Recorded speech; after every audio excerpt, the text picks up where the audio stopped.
How to mute iPhone without side button. If your iPhone silent switch side button is not working, then here is how to mute your iPhone without using it. So the first one, the easiest step is to use the do not disturb mode.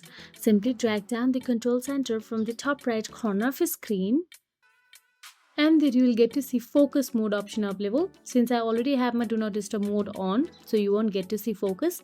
Now turn on the do not disturb mode. This will silence calls, notification and alerts without the switch. But if you want the specific only silent button on your iPhone screen, then all you have to do is open the settings app on your iPhone's home screen, then scroll down and tap on the accessibility option available in there. Inside accessibility, you will get to see touch option available. Tap on it.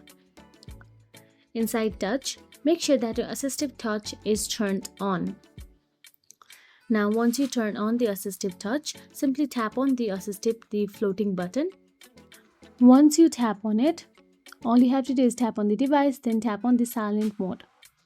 And that is it. This is how easily you can make your silent mode turn on and off using the assistive touch. If you found this video helpful, please like, share and subscribe, and thank you so much for watching.